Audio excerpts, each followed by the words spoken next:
Well, hello there. I'm going to show you how to do my Vernon stitch, and this is it right here. It's a nice stitch. Got lots of texture. The back of it looks like this, so it's quite attractive too, so good for any project where your back's going to show as well. The yarn I'm using is just some leftover yarn from a stash I had, but it's a bulky yarn, and it is a roving yarn, 1-ply. And I can tell that it has some wool in it, so I think it's one of the ones that was about 30% wool and 70% acrylic. And the color is kind of a mauvey pink, or a violet pink. And let's see, the loom. This loom is from the Doris Circle set, and this is the second one down, and it is a 3/4 inch. Okay, so I set this up on 1, 2, 3, 4, 5, 6, 7, 8, 9, 10 stitches, and so this is the width you get. I used my chain cast on stitch, and if you want to find out how to do the cast on, it's linked on the video. You just go to the description, and if you don't see it right away, scroll down. I also have the cast off I would use with this to match it. And then I just went down the side as I'm going to show you.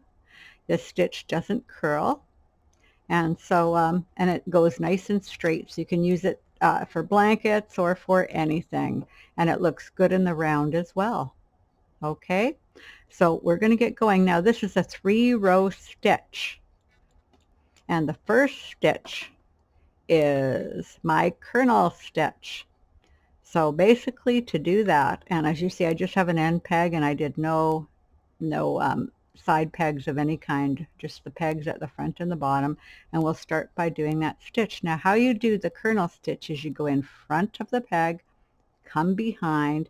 You now have 2 stitches on, and you're going to come from behind, put your loom hook in from the top, and you're going to purl them both over, and then just tighten a little bit, not so tight that you're going to have a hard time knitting over. You go around and knit off both the stitches and purl them.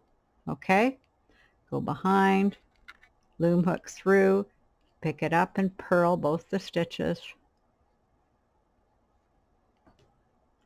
In front, behind, pick up both the stitches, pick up both the stitches. Okay, and I'll do it again very, very slowly. Here we go. We go in front, back. We now have 2 stitches on the loom, and we're going to purl those stitches and replace the loop on the peg. And that's row 1. We do it once more.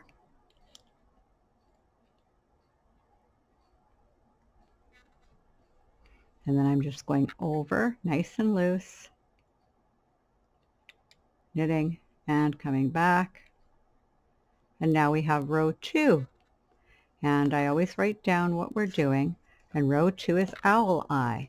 So what we do is we go over the peg like that and knit it, keeping it loose. We come back behind and over the next 2 and knit them off.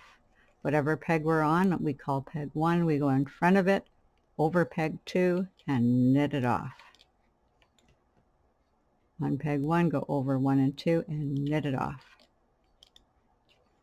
And we just do that all the way to the end, keeping it nice and loose, over peg 1 and 2.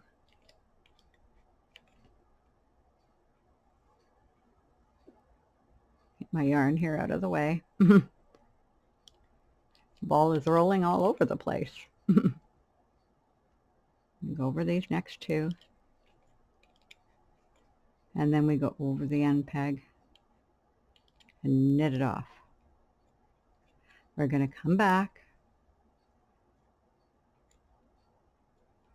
We knit over this, keeping it loose. And we come back in row 3, which is owl eye again. So you have 3 rows. And this one is owl eye. So I'm just going to put you on pause. I've added in some yarn here. And I will meet you up close to the end. Okay, so I'm near the end of the row here, and so I'm going to go over these 2 in owl eye, keeping the edge loose, coming back, and then I'm back to doing the kernel stitch. So it's 1 row of kernel, 2 of owl eye, and then 1 more kernel. Okay, so kernel stitch,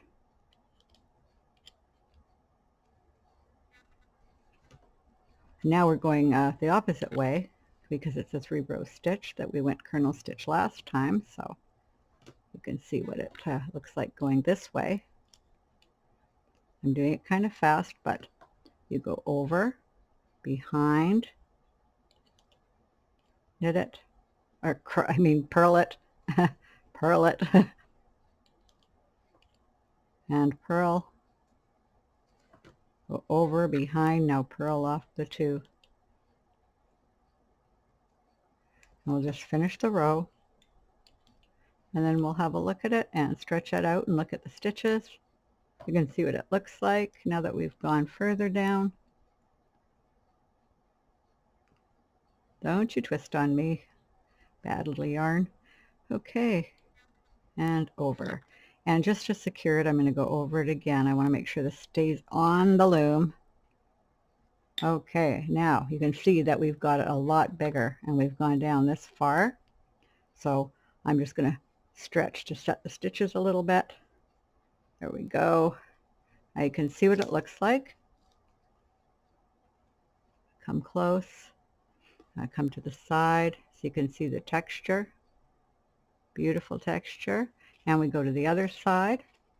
And this is the yarn I added in. I will be, you know, putting that, weaving it through. And look at this stitch here. It's beautiful as well. So you could actually have it reversible. But it looks good in the round too. And it doesn't curl. Nice and straight.